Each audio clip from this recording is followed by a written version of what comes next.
Welcome back to my YouTube channel. एक और long answer के साथ प्रेजेंट हो गए हैं आपके सामने हम। तो आज का लॉन्ग आंसर बहुत ज़्यादा इम्पोर्टेंट है आपके एग्जाम पॉइंट ऑफ व्यू से। जॉर्जियन पोइट्री क्या होता है, इस लॉन्ग आंसर के अंदर मैं आपको पूरी तरह से एनालिसिस कर दूंगा जॉर्जियन पोइट्री क्या होता है। वैसे तो थंबनेल देखकर आप समझ ही गए होंगे कि ये पार्ट जो इनके बन रहे हैं, एक पार्ट दो पार्ट मैं इसलिए बना रहा हूँ क्योंकि एक पार्ट में पूरा वीडियो नहीं हो पाता और वीडियो ज़्यादा लंबा हो जाता है तो फिर आप कहते हो सर ने बहुत ज़्यादा लंबा वीडियो बनाया, क्योंकि आजकल किसी पर टाइम नहीं होता देखने का। लेकिन जो लंबा वीडियो बनाते हैं उस वीडियो में ज़रूर कुछ ना कुछ होता है। मान लो उन्होंने 5 मिनट अपनी बकवास कर ली तो फिर भी, मान लो 20 मिनट का वीडियो है, 5 मिनट अपनी बकवास करी तो 15 मिनट तो आपके काम के हैं उसमें। तो इसलिए कभी भी आप ये मत सोच के वीडियो पर क्लिक करो कि ये छोटा है ये बड़ा है, इसमें फालतू की बातें होंगी। ऐसा नहीं है, आप वीडियो को देखो तो जो आपको अच्छा लगे आप उसी को फॉलो करो। तो पार्ट 1 स्टार्ट करते हैं जॉर्जियन पोइट्री का। Introduction. Georgian poetry denotes a body of poetry produce in England. ये इंग्लैंड में हुआ था इसका जन्म सबसे पहले।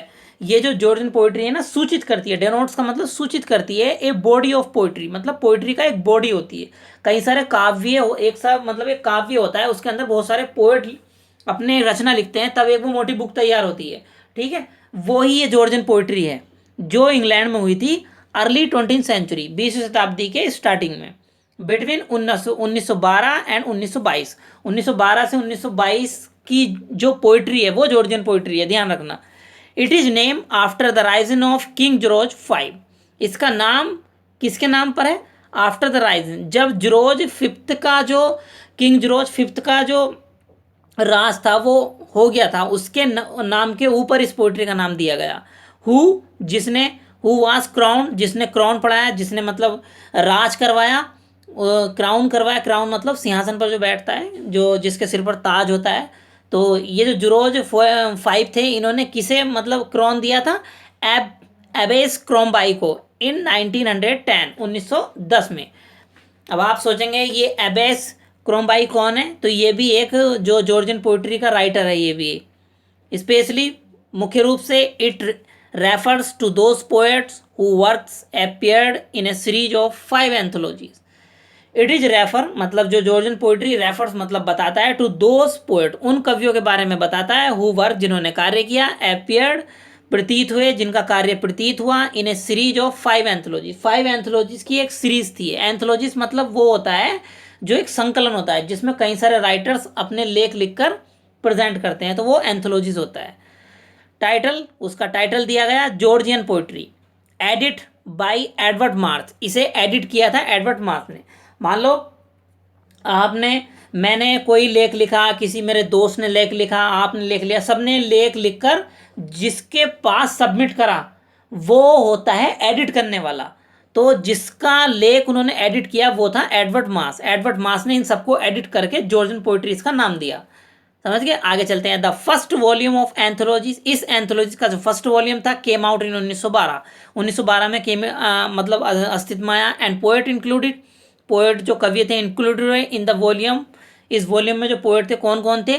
Rupert Brooke, Walter de la Mare, John Drinkwater, Lascelles, Abercrombie, G.K. Chesterton, W.H. Davies, John Masefield, D.H. Lawrence and Harold Monro. Georgian poets, जो Georgian poets थे, डिड नॉट कंस्टिट्यूट, उन्होंने कंस्टिट्यूट नहीं किया, मतलब एक किसी चीज़ को पहचाना नहीं। ए स्कूल मतलब एक किसी स्कूल को फॉलो नहीं किया, अनुसरण नहीं किया उसका। They had no declaration doctrine, ना उनके कोई घोषित किए गए सिद्धांत थे, ना उनके कोई अपने सिद्धांत थे। रेदर, यहाँ तक कि देवर ए ग्रुप ऑफ पोएट, वे एक ग्रुप के पोएट थे, कई सारे ग्रुप में थे पोएट वे। शेयरिंग सम कॉमन कैरेक्टरिस्टिक, उन्होंने कुछ ऐसा नहीं बताया जो उनके स्कूल से रिलेटेड था, जहाँ वो पढ़ा करते थे। उन्होंने कुछ ऐसे सिद्धांत भी नहीं बताए जो किसी पार्टिकुलर टॉपिक से जुड़े हों, बल्कि उन्होंने केवल वो नॉलेज को शेयर किया है इसमें जॉर्जियन पोइट्री में जो एक कॉमन होती है। The aim of Georgian poet, Georgian poet का जो एम था, was to revive public interest, मतलब पब्लिक का जो इंटरेस्ट था ना, इनका जो मेन उद्देश्य जो था वो पब्लिक का इंटरेस्ट को रिवाइव करना था, मतलब पुनः दोबारा जीवित करना था इंटरेस्ट, उनके ध्यान को, उनके दिलचस्प को, उनके मनोरंजन को in poetry and inaugurate a new poetic age. और इनगोरेट मतलब उद्घाटन करना था एक नए पोइटिक एज का। पोइटिक एज का मतलब काव्यात्मक एज का उद्घाटन करना था। मोस्ट ऑफ दैम, उनमें से कुछ राइटर ने रोट लिखा वर्स, कुछ ने वर्स में लिखा। वर्स आप जानते हो जो पोइट्री के लैंग्वेज में लिखा गए होते हैं रचना। विच वाज ल्यूसिड, जो पूरी तरह से स्पष्ट थी, इन स्टाइल, अपने स्टाइल में स्पष्ट थी। मतलब आप जब जॉर्जियन पोइट्री के जो राइटर होते हैं उनकी बुकों को आप पढ़ोगे तो आपको अलग सा आनंद फील होगा। डेफ्ट, डेफ्ट का मतलब होता है चतुर थे वे। एंड डेलिकेट, मधुर थे। इनक्लाइंड, इनक्लाइंड मतलब बहुत अच्छा व्यवहार करते थे टूवर्ड्स क्लासिकल मॉडल, जो क्लासिकल मॉडल थे अपने, जो उनके कोई रोल मॉडल होंगे उनके प्रति उनका बहुत अच्छा स्वभाव था। And driving themes from nature, उन्होंने जो अपनी थीम को लिया है, ड्राइविंग मतलब लिया है, नेचर से लिया है अपनी थीम को। And rural object, rural object मतलब ग्रामीण दृश्यों से लिया है। नेक्स्ट हेडिंग है हमारा जॉर्जियन एंथोलॉजीज। ठीक है, तो जॉर्जियन एंथोलॉजीज का मतलब मैंने आपको बता दिया था। एंथोलॉजीज वो होता है जिसमें काफ़ी सारे जो राइटर होते हैं वो अपने लेख लिखते हैं। जॉर्जियन ये एक एरिया का नाम है। जॉर्जियन किसने दिया था? एडवर्ड मास ने। ये जो पांचों पोएट थे, जितने भी ग्रुप का पोएट था, इन्हें जॉर्जियन पोएट के नाम से वेरीफाई कर दिया। The name of Edward Marsh, Edward Marsh का जो नेम है इज इम्पोर्टेंट, बहुत इंपॉर्टेंट है। एज जैसे ही was the editor of 5 anthology, जैसे वो एडिटर है 5 एंथोलॉजीज का। Each in title Georgian poetry, जिनका इन टाइटल है मतलब टाइटल है Georgian poetry.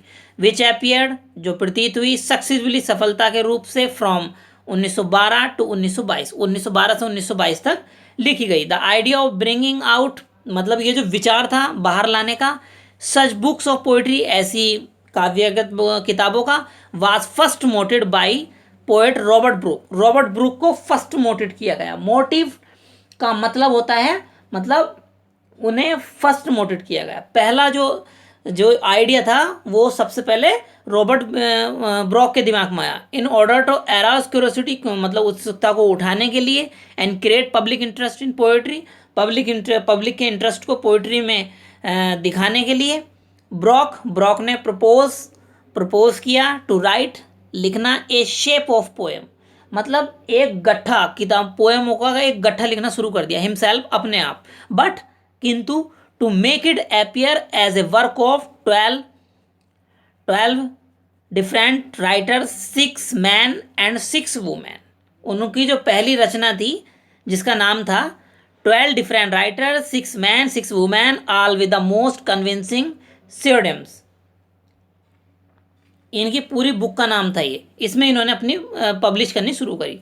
But Mars was of the view, लेकिन मार्स का जो विचार था कि एंथोलॉजी ऑफ पोएम, पोएम की जो एंथोलॉजी होती है, पोएम का जो संकलन होता है, रिटन बाय लिविंग पोएट, जो इस समय रह रहे हैं पोएट, उनके द्वारा लिखना चाहिए।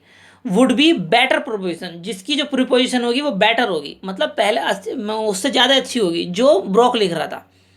मार्स का जो प्रपोजल था was seconded by several poet, मतलब मार्स का जो प्रपोजल था वो सभी पोएटों ने सेकंड स्थान पर लिया। फर्स्ट स्थान पर ब्रॉक का जो विचार था वो लिया गया। सच एज, जैसे जॉन ड्रिंक वाटर ने ब्रॉक को ज़्यादा सपोर्ट किया। Harold Monro and W Gibson. Consequently, पूर्ण रूप से, इन लेट 1912, मतलब 1912 के ख़त्म होने के दौरान, द फर्स्ट जॉर्जियन एंथोलॉजी, जो पहली जॉर्जियन एंथोलॉजी थी, इंटाइटल जॉर्जियाना पोइट्री में इंटाइटल किया गया उसे। 1911 से 1912 वाज पब्लिश, 1911 से 1912 में एक पब्लिश किया गया बाय हैरोल्ड मुन्नो के द्वारा, from his poetry bookshop situated in Bloomsbury slums पर मैं अलग से एक वीडियो बना दूंगा। तो ये भी बहुत बड़ा ग्रुप है, जैसे जॉर्जियन पोइट्री का ग्रुप था, ऐसे ही ब्लम्सबरी ग्रुप स्लम्स का भी एक ग्रुप था, उस पर मैं अलग से वीडियो अपलोड करूँगा। पहले आपके एग्जाम पॉइंट ऑफ व्यू से रिलेटेड क्वेश्चन अपलोड करूँगा मैं। तो इनमें मतलब इसमें इन्हें दिखाया गया। The book was an instant, ये बुक तुरंत इंटरेस्ट किया, रेस्पेक्टेड मतलब सम्मान के साथ सक्सेस हुई, इन इट्स एम, अपने उद्देश्य में, ऑफ स्टिमुलेटिंग मतलब प्रेरणादायक, पब्लिक इंटरेस्ट को इन पोइट्री में पब्लिक के इंटरेस्ट को उन्होंने पूरी तरह से दिखा दिया। तो आशा करता हूँ कि पार्ट 1 इसका आपको बहुत अच्छा लगा होगा। पार्ट 2 लेकर मैं जल्दी मिलूँगा। पार्ट 1 में अगर आपको कोई प्रॉब्लम है तो मुझे कमेंट सेक्शन में ज़रूर बताएं। मिलते हैं नेक्स्ट वीडियो में।